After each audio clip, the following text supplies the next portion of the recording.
Hello and welcome to Shape the System, where we find and tell the stories that help people to rethink the way the world works. We interview people from all over the world who are helping to change our systems for the better. Shape the System is an independent podcast with support from KPMG High Growth Ventures, who help ambitious founders and their teams scale up for success.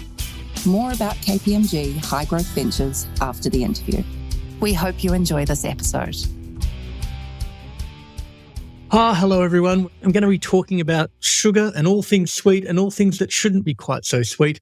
I wasn't sure of my best intro here. I'm trying to avoid sweet jokes. I think there'll probably be a few. But today we're joined by Ali Wing from Oobli, and I'm pretty sure I've got the pronunciation of that right. I want to understand the name later. But Ali, firstly, welcome to the show. Tell us a little bit where you are, where you're coming from, and then we're going to dive straight into the subject matter.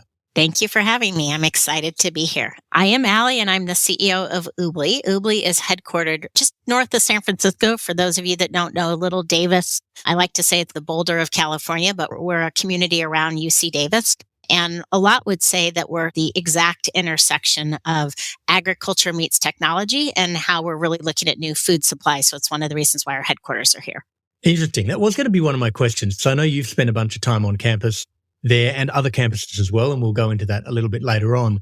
So this part of North California kind of bleeds in from the technology and innovation side, but then has its roots firmly in agriculture. Is that am I understanding that? Yeah, well, you of course know the Silicon Valley and its role in technology and disruption, right? So south of San Francisco, but north of San Francisco is two major universities when it comes to biotechnology and agriculture.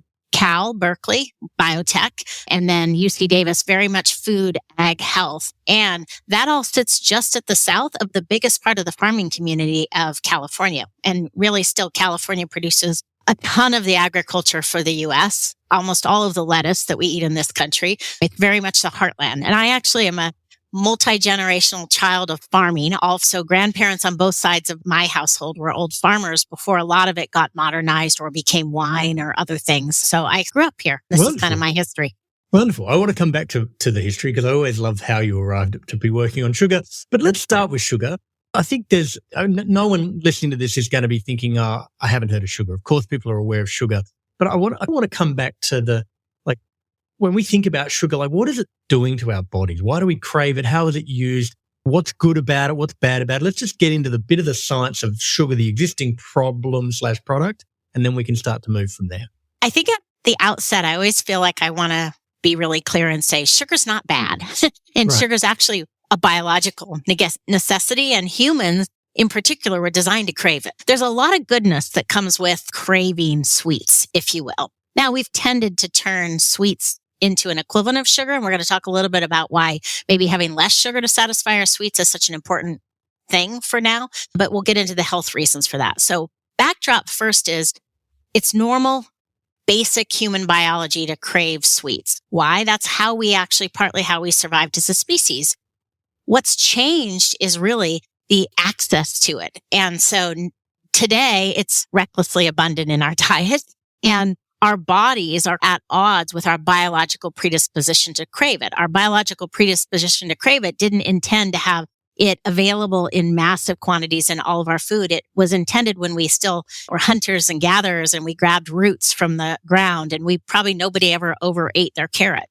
And those were an important part of how we survived, but not how we're managing it today with an abundance. So that gets to the problem. How do we know there's a problem? Yep. Well, at the highest level, all you have to do is look at obesity and diabetes rates throughout the world. And while sugar, I will never say is the sole culprit, it is a chief culprit in that issue.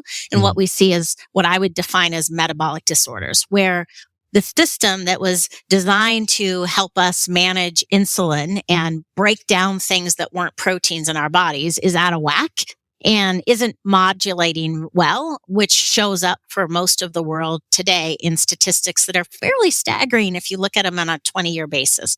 I'll give some U.S. stats for a minute, but I won't limit it to the U.S. because whether we've exported this problem or the world's just gotten it, it's a modern food supply issue. Sure. But in the U.S., we're at about 40% obese, clinically obese, and we're at about a third pre-diabetic and diabetic. Yeah. If you look at the world, our largest population in the world, India, rivals those numbers on both sides. Some would argue the statistics are slightly ahead.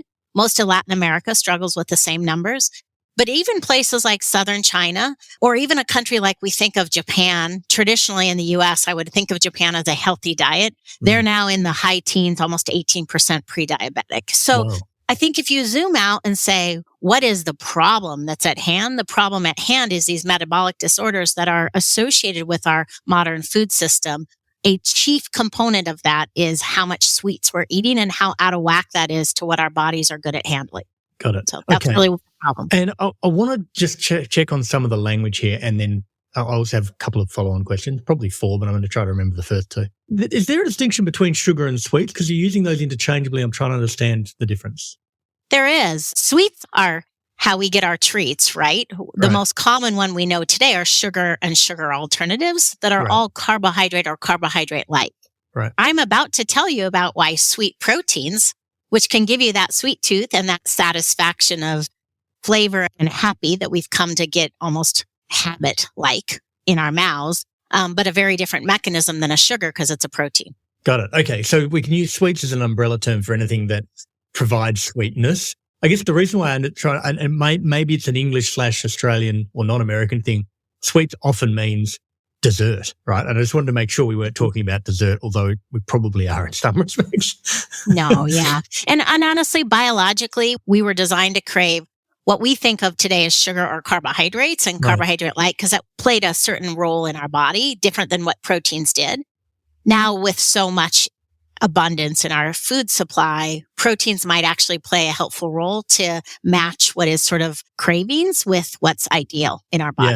Yeah. And then just related to this idea of kind of sweetness and foods that contain, sweet things, like more the traditional or current sugars and sweeteners are carbohydrate based.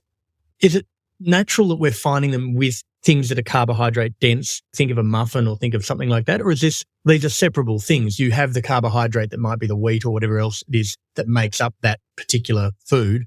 And then there's a sugar being added to it or a sweetener being added to it that is also carbohydrate based, or are these things linked in some way?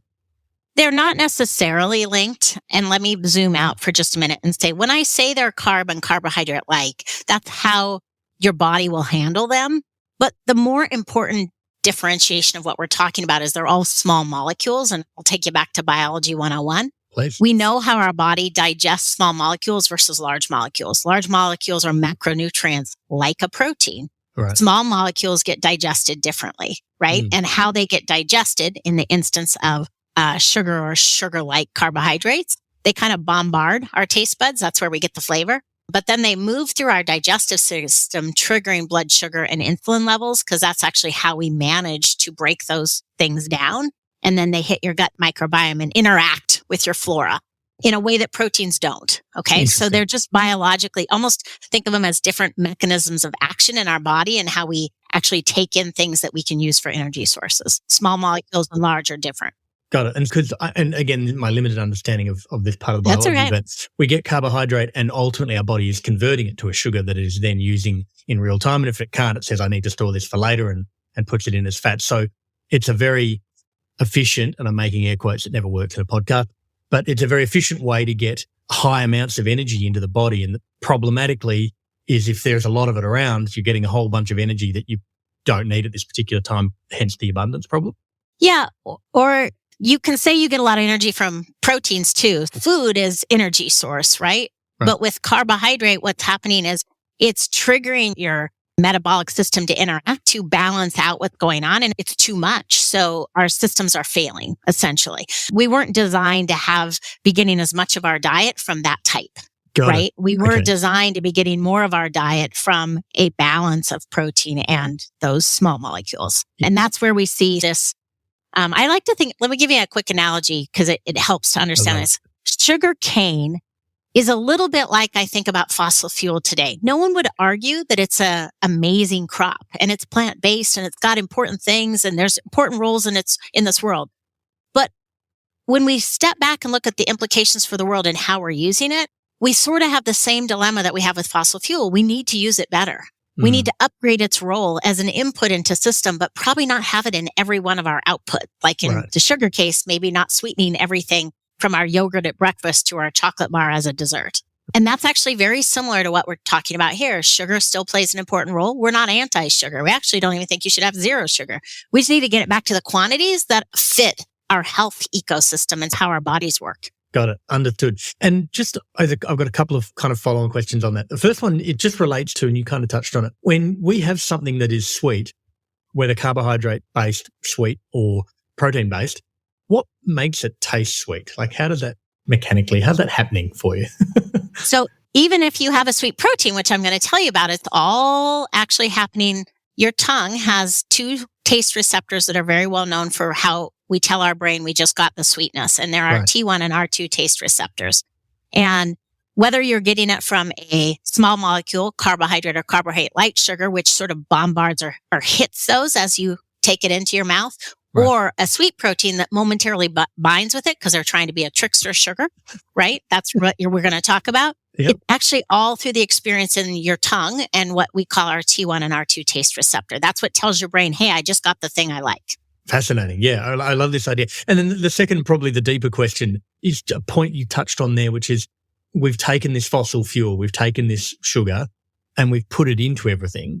And I've literally got a yogurt in my fridge that didn't mean to buy. My son chose it, and I looked at it, and then I found it later, and I'm like, this has 8 grams of sugar per 100 grams. It's about 8% sugar. It's yogurt. It shouldn't have any sugar in it, from what I understand. And so we're inserting sweet stuff into foods.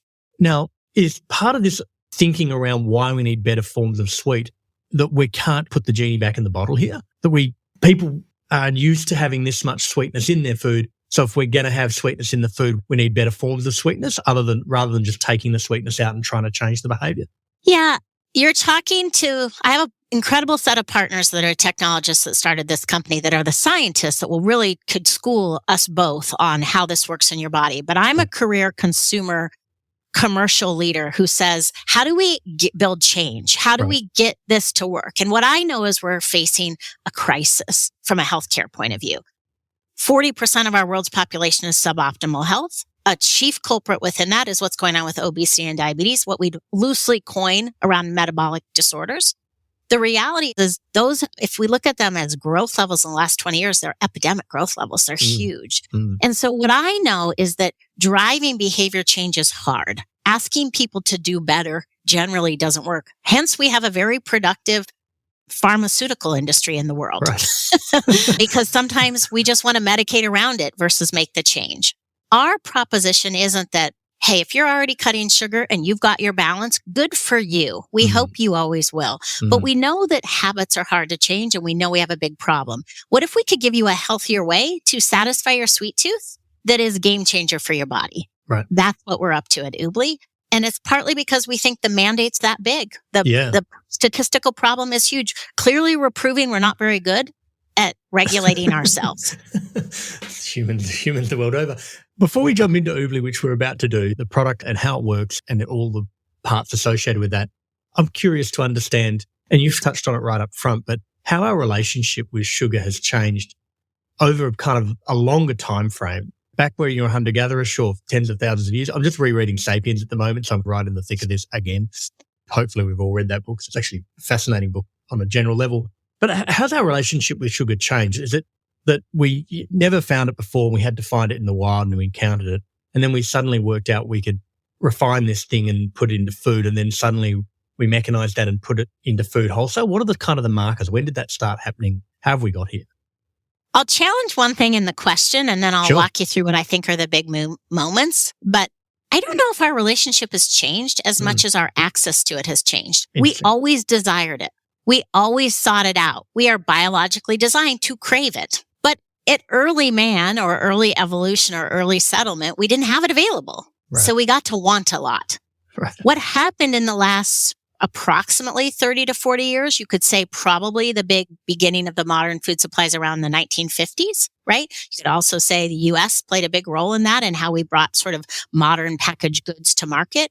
Is what we figured out is when we give people the things they love, like clicking a like on Facebook and it's addictive behavior, they do more of it. We produced more. And when they said we gave 3 different choices of a yogurt and a yogurt used to be 1 gram of sugar if it had any, now might be 8. In the US, you might find them that have 14 grams of sugar just for a breakfast yogurt, kind of the equivalent of a very Dessert. sweet dessert. The reality is what happened over the years, and I really don't think there was anyone who woke up to do this to be bad. It's the, sort of this combination of things is the way we made decisions about what to give people is how to sell them more of it. Well, if we then let them choose between 3 different yogurts, which one was their favorite, and they always liked more sugar, we just kept putting a little bit more in. It's because those expectations kept adjusting. And that's really been on fire for the last 25 years, where we've had a world with a lot of modern economies where access to indulgence and pleasure is readily available. And those have become much greater sugar, even in places you don't expect it. Like I always like to say, people forget that today our worst guilty pleasure is usually what we drink. Right. If you look at the problem of sugar, almost 40% is coming in our beverages. Think about it. We've also been supersizing them. They get bigger, bigger, and bigger, right? As they're getting sweeter and getting bigger, we're having more of them. And it's that combination of things that's been almost a steady curve since about the 1950s. Fascinating. It just sounds like there's a perfect storm of things that have all happened. Mechanized production, much globalization that allows a product to get to everyone faster, feedback loops and data to be able to understand, well, these people are buying more of a thing. And just simply running the data and saying, well, this one has more sugar and therefore that correlated. So let's do more of that thing, kind of positive feedback loops. That means more buying. More buying means bigger company. Costs down. Think of until this recent inflationary, particularly in a place like North America, largely costs have been going down for 20 years. So that was also feeding the flywheel, right, of consumption and habit, and therefore, in the best way possible, addiction. We're creatures of habits as humans. And once we get it easily, it's harder to break those. And look, what's fascinating to me about that is just, and the kind of core hypothesis that I'm pulling out of what you're saying is that people will always want sweet stuff. They will always desire it because they're biologically wired to do. Stop pushing up against that. And there will be some people who don't. I actively don't like sugar, and I think you can train yourself out of it. And I try not to have a lot of sugar, but I really like sweet stuff. I'm not actually changing the desire. Exactly. And, back in the day, it was fruit and vegetables, right? There's a whole bunch of different personal levels of sweet, but biology 101 is we crave it. Right. The question is where you are on your own craving and what your access is and how you've managed it. Some of that's personal, but all you have to do is look at the health statistics in the world to know it's more common than not that you can keep craving more, because that's what we see as a result today. And the access hasn't changed. All right, wonderful. We understand sugar, we understand the problem with sugars, and we understand systemically why we got the problem that we have. So let's segue this into Oobli. I really want to understand now what it is that you're doing specifically in the science behind how this thing works. So I'm going to take you back. I'm going to give the story of our founders. So I'm not the founder. I was brought in as the CEO about 2 years ago, but there was 7 years of research that already went on here as an R&D company before I got here. And I want to tell you where that came from. So sweet proteins, and it is exactly what I said. They are proteins that taste sweet or that trigger your T1 and R2 taste receptor that we talked about to tell your brain, I just got sweets. But they are a protein, meaning the moment you swallow them, they move through your body as a protein, not like a sugar or a carbohydrate, which is the fundamental difference we're going to talk about. We've known about them academically. And when I say we, it's a collective we. Academics have known about them that have studied biotechnology in this area for about 20 years. And what we figured out is that there were some plants and berries that were growing up along the equator from West Africa to Southeast Asia, where they found these plants that had evolved to have this one tiny little protein that they couldn't figure out why it existed, but they figured out these plants and berries had survived because they came up with this protein where others didn't, because they needed a mobile species like an ape or a gorilla or a human. That's all they work on. We're the only ones that perceive this T1R2 taste receptor difference to eat them so that they spread their seed. We think they evolved that way because they are in really precious ecosystems, the last place we need to do more farming, right? Very hard to replicate from a growing. And for them, the caloric load of creating photosynthesis or carrying more green leaves to create berries is very expensive. And so it was survive or die. We often love that about nature, right? It's usually taught us our best tricks. It evolved to create one little protein that mimicked the behavior of sugars on our T1 and R2 taste receptor, but with a protein that was more calorically efficient for them to produce. dirty trick to an ape or gorilla, early evolution, right? Because they would have climbed out of their way to get to this little berry that looked like it would be sweet because biologically they're like us. They were craving that sweet. That's part of the biological DNA, but they ate it. And when it unfolded, it didn't have the energy of sugar. It actually was a protein. So it was a tiny little protein. So I always say dirty trick thousands of years ago, maybe the perfectly defined nature's solution for today's problem of we love it, but now it's recklessly abundant. What if we can satisfy it, but put a lot less in our body? Right. And that's what sweet proteins are. That's what we're working on. So about 8 years ago, the guys that were the founders started working on the first one. There's several different plant species. There's about 12 known today. We're sure we're going to find more now that with synthetic biology tools, we're starting to understand plant solutions better than we used to. But known today is about a dozen and known academically. And we started working on this first with a specific healthcare proposition. This was pre-me. One of the sweet proteins comes from the miracle berry, and it's actually unique. It's different than all the other ones because it turns sour to sweet. It's not just a sweetener. Now, they didn't know this yet because there wasn't much access to these. But what they figured out is it could be a solution for people with ischemia or who have lost their ability to taste, for cancer patients, for dementia patients, et cetera. That was the early research. But what it led to is they started realizing, oh my God, there's all these, but most of them are just sweeteners. The even bigger health issue in front of us is what's going on with our metabolic systems and obesity and diabetes. But they said, we can't grow these and start to replace them in foods. How are we going to actually produce these to make this a possibility to replace sugar? And the team is a fermentation technology team. So we basically brew them. So they figured out, let's not do plant-based. That'll be bad for the planet. Let's actually brew them like you do beer, wine, cheese. Right. We're going to brew sweet proteins that are plant identical and see if we can then rehabilitate foods to replace the sugar. And they brought me in about 2 years ago when they were ready with the first proteins to start to bring through regulations and figure out, all right, how do we do this? And that's where we are today. This is so fascinating. But I've got one curious question about if it was in the wild and it was, you were talking about it being a trickster or the trick that it was playing. An ape comes up to it, sees a berry and goes, oh, that tastes like it's got lots of energy, but it doesn't actually have energy. But it doesn't reconcile that and just says, well, I like eating sweet things. They generally give me energy. So this one's just along for the ride. I'm trying to work out how evolution didn't figure that out. Oh, I love that you asked that. You're the first person ever asked me that. What we actually know, there's several different species, but we know more about local village consumption. The Oobli name is inspired by one of them, the Oobli fruit. We have a fanciful take on that name. And the villagers used to call it so sweet, I forget my mother's milk. So it was the fruit that was so sweet, they forget their mother's milk. That's where we were inspired by our name. The reason I bring that is it's a good example of one. We actually have chronicled research that says over time, apes figured it out. They quit eating it. They evolved to recognize that little trickster berry was not as what they thought it was. That's over time. Fascinating. And did we, just in the reference there to the name, did the villagers who were using it, did they use it to sweeten things? They just used to eat it like candy because it's the villager community along rainforest equator sort of territories. And they would go out of their way to go pick a berry and eat it, right? Yeah. Because it tastes sweet. They didn't quite figure it out yet. Or maybe they didn't. Just like the ape or gorilla, right? They're just not communities that were generally commercializing modern food supply. They're still eating berries for sweets. So good. Wonderful. All right, cool. So we have a little bit about the science. We talked about the fact that it comes in as a protein, so it's getting treated differently. It's basically not triggering a metabolic pathway relating to having to balance your sugar level and blood sugar level, I'm presuming is roughly where that's at. Just talk to me a little bit about this fermentation. I know I don't need to get into the exact science of it, but I'm curious. We had the guys from, blank on the name, one of the non-alcoholic beers, and they talked about how they had to brew heaps normal. Sorry, I just went blank on it. Okay. They talked about how they had to ferment differently to be able to brew a beer that didn't actually have alcohol, and they had to challenge the way the fermentation process worked.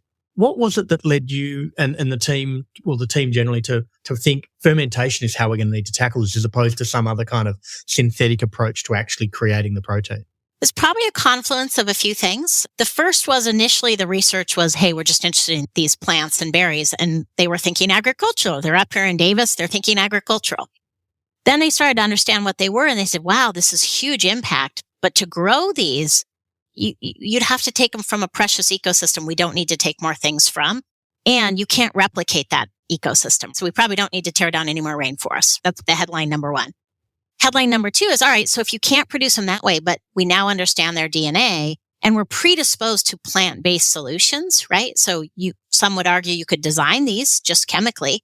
That would be more of a pharma approach to it. We said, well, wait a minute. We have this history of consumption. Nature evolved this. What if we could figure out a way to actually bring it to market?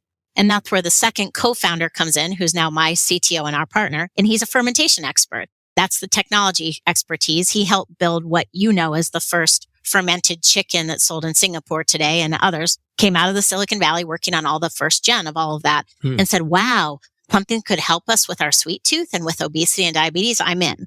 So he came over and said, let's figure out how to do this. Why do we like that? Ironically, every fermentation platform uses sugar as stock, right? So like I said, upgrading that role like fossil fuel, we now use it, but we brew it for much more cost-effective production. And we use a food stock yeast that's been used in food for 50 years.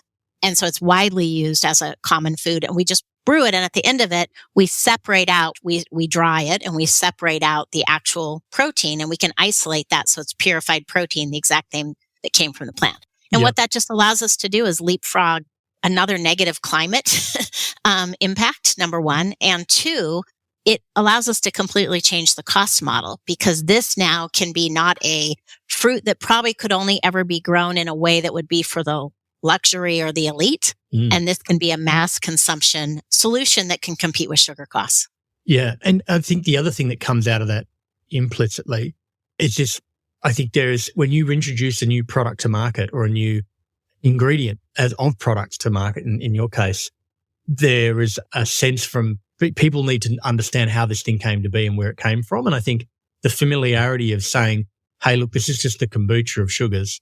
Like we've worked out how to create a sweetener in the same way that a kombucha gets created, or beer, if that's the one that you want to think about. Yep. I think will help people to understand the organic and natural way, and those words are thrown around heavily, but it hasn't been synthesized in a lab, so to speak. And I think even though that may actually be perfectly okay, is there a path to market where if you did it in a lab, you would need to go out and seek a whole bunch of different regulatory approvals as opposed to synthesizing it through the fermentation process?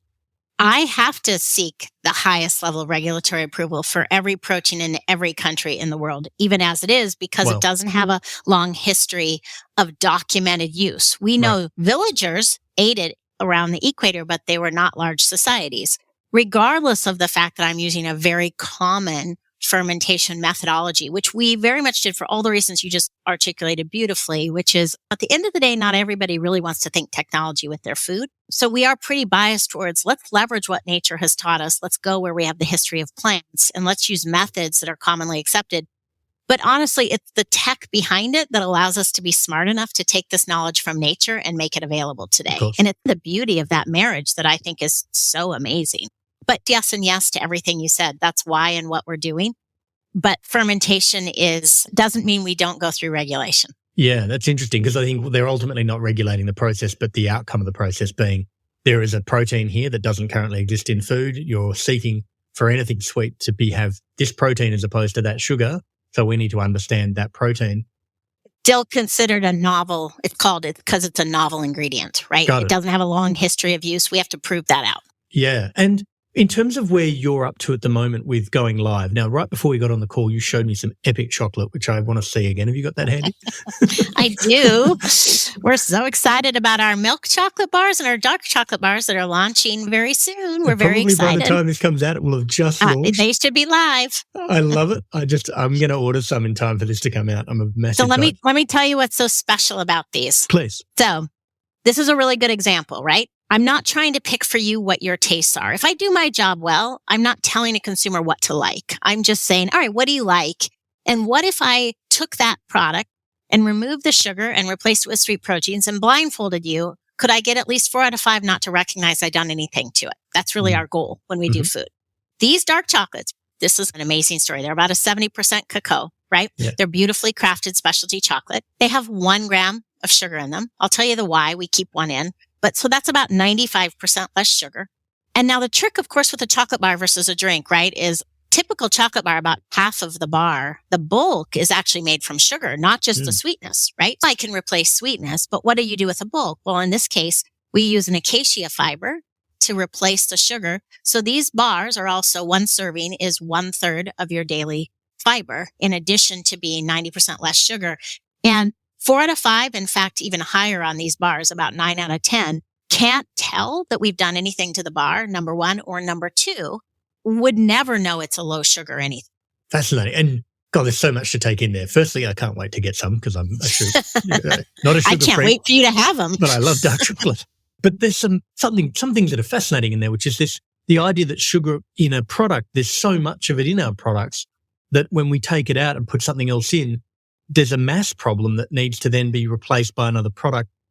As part of how you're having to think about this is to go to the various kind of people who might create this, bakers and yogurt makers and whoever else, and say, we're going to give you this thing, but you need to think about what the other 30 or 40% is going to be. And there's some innovation to happen there. You're having to drive that innovation, or that's up to them to try to work out. How does that look, do you think?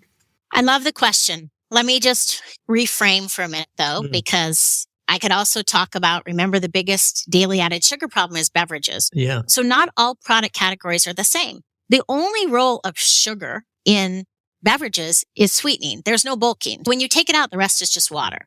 When I go to then the next extreme, opposite end of the spectrum is to do confectionery or to do baked, because that's where sugar plays a lot of other roles, like bulking, right? First, I want to back up and say, of the approximately, depending on how you count it, 7 to 9 food categories that exist, sweet proteins can be a solution in all of them. And when I'm talking about that, I'm talking about reducing sugar for sweetness, but I can't use protein to bulk, right? I'm using very small amounts. These proteins are 2,000 to 5,000 times sweeter than sugar, so it's tiny amounts. So I don't approach them all the same. So when I'm making my own products, I'm going after the biggest part of the problem first, which is beverages. And honestly, none of this is the topic because there's not a bulking rule. But I also want to show that you can do it in anything. There will be better product experts in baking, maybe even in chocolates, maybe in gummies than me. But I have had enough demand that we said, let's bring one of these where we've already done this to market because we think it's such a great solution. Let's show people you can also do it where you have to replace bulking and you can make more fiber dense food instead. Yeah. So that's what chocolates are doing. Like in some respects, you're having to showcase the demand at opposite end of the spectrum to then put a challenge out to anyone. I think just before we got on the show, I said I lived with a baker and a food photographer who I'm going to send this episode to for sure. The baker specifically worked at the San Francisco Institute of Baking, and he was a pastry chef. And to say to someone, hey, there's a new ingredient that will allow you to do this, but you have to solve for this other challenge, it's just an entire universe of artisans who are going to be thinking, how do we engage with this new material? How do we do that? A really important part of our job with the chocolates was to work with chefs, right? Really important part of that. But one of the reasons why, for me, when I think of changing systems and tackling global problems like obesity and diabetes, that I started with beverages is it's really quick protein product fit because the rest is just water. So I don't have to come up with what to add, number one. And number two, it's the biggest swing at the problem, but we can't be done there. It's also what reminds me that sugar is like fossil fuel. I'm not saying it's not important. It has a myriad of cool roles within our food system, right? We're just overusing it for sweetness. And we probably have to replace some of how we're using its other roles, like bulking, when that is translating to a less nutrient dense diet, like not enough fiber and not enough other nutrients. Yeah. And it's interesting as well, like this idea that when you take out that role, you actually have the opportunity to not to just get rid of the sugar, but to actually make the food better with what's left over. That absolutely fascinates me. By the way, just in terms of the 2,000 to 5,000 times sweeter, is it just because that sugar is an inefficient way to get sweetness? Is that what's going on there? No, I think it's probably less of a criticism of what sugar is and more of a compliment to the ingenuity of these plants and berries that were trying to solve an evolutionary problem along the equator. Right. They needed to figure out something that was more potently powerful. Proteins can punch a lot of weight, right? So it only took a tiny little amount to create sweetness for them. And on a weight basis, that little 1 gram is just worth a ton more of sweetness in a protein form than in the small molecule form. Right. What that does mean, though, and you trip upon this, and I'll bring it up because it's a common question I get as you think about the myriad of challenges of how do you affect big change here. Well, one of them is we generally really like proteins and trust proteins. So there's all goodness there. But we also think of them as protein loading. And now suddenly I'm putting a protein in that I only put a trace amount in. It'll always be the smallest ingredient on the nutrition fact panel. So people say, and it'll be about 1 gram in your product. So people say it's a protein, but there's no protein in it. So you do have to explain that on a sweetness, this is for sweetness. If I put it in protein loading, you couldn't eat this food. It'd be way too sweet. Part of me wants to know just how sweet that is, by the way. Oh, next time you're out in California, you come up and have a tour and we'll let you taste sweet proteins in water. It's a really great experience to see the difference. I definitely want to do that. Hey, I'm just trying to understand from here, like obviously these launch of these products is not to try to take on the chocolate world, but to illustrate what's possible to the chocolate world or the sweet drinks and everything in between. What is the kind of pathway to market for you guys? Like where are you up to right now with this as a product and a go-to-market?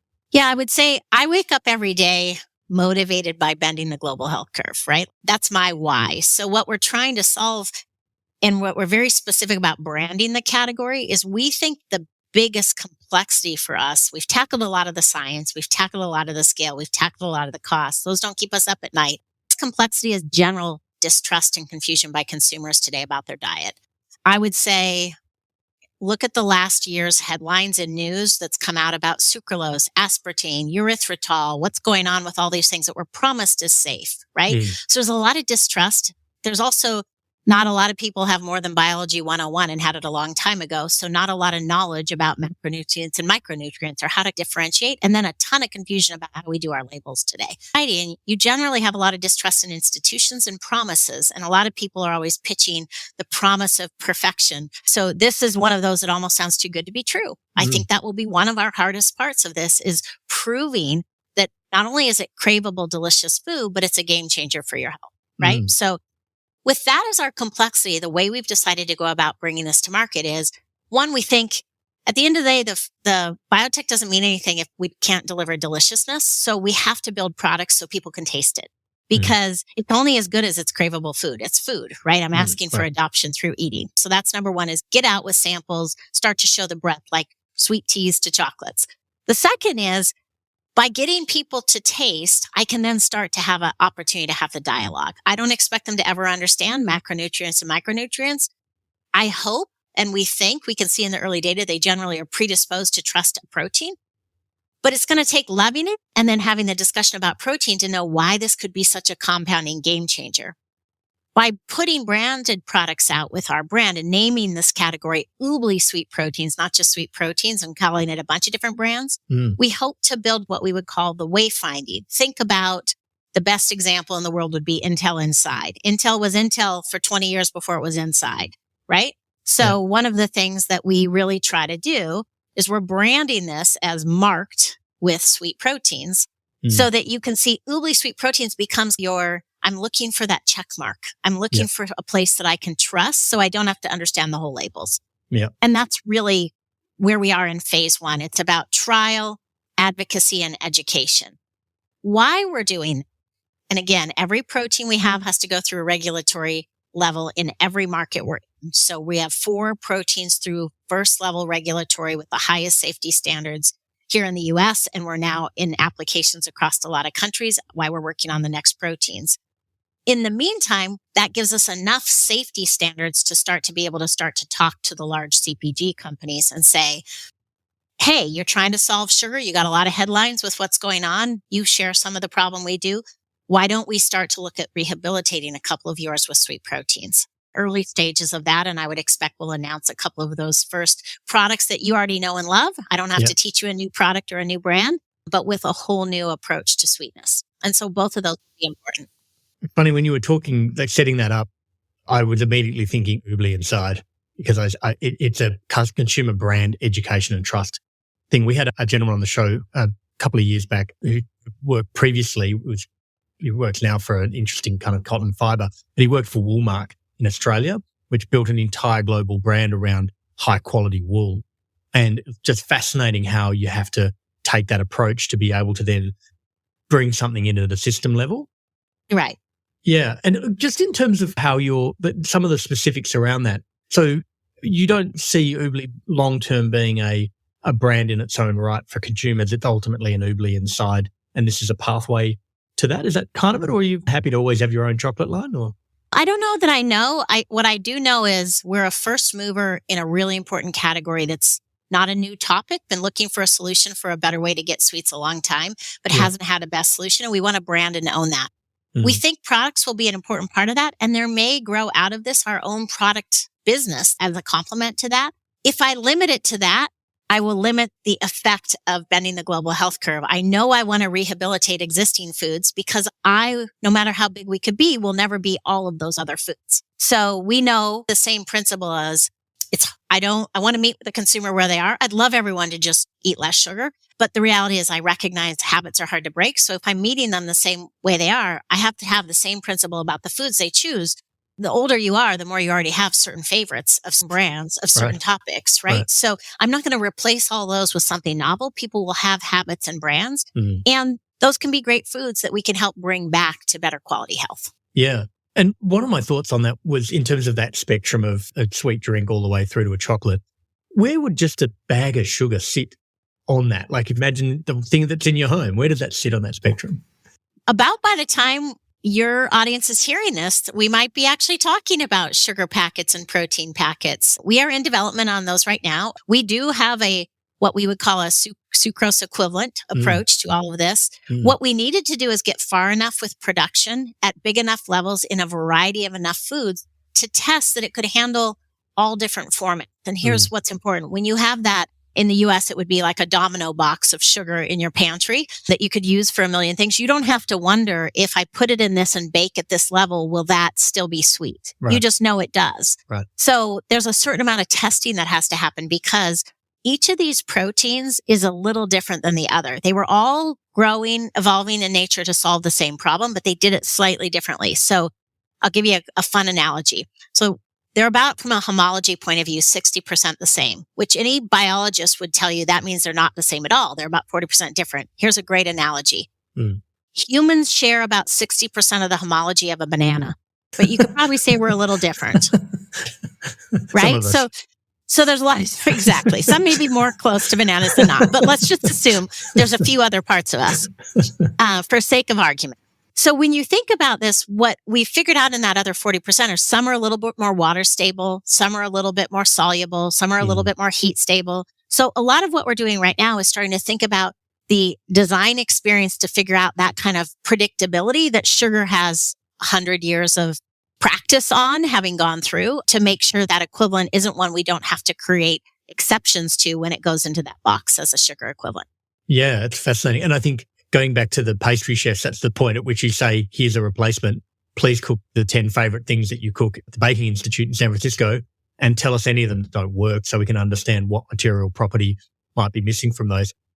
It's such a thin edge of the wedge type thing to a kind of a massive scale thing. Just kind of as a final question, like most front of mind for you guys right now, just like by the time this comes out, and I only ask that because I'm interested for people who are listening, like how best to engage? Is it just try the chocolate, or is it to try to understand how they might actually be part of this? What suits?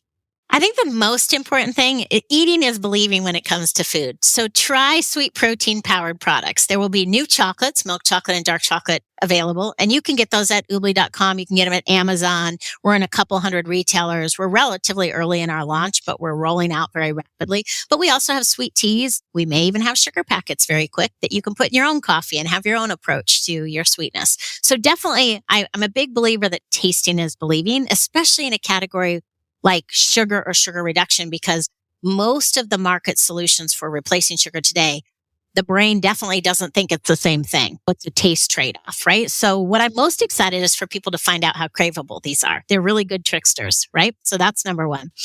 But the second thing I would say, and I really do encourage, is there's an important education piece here. So sign up if you're interested to our list where we'll announce where we're showing up.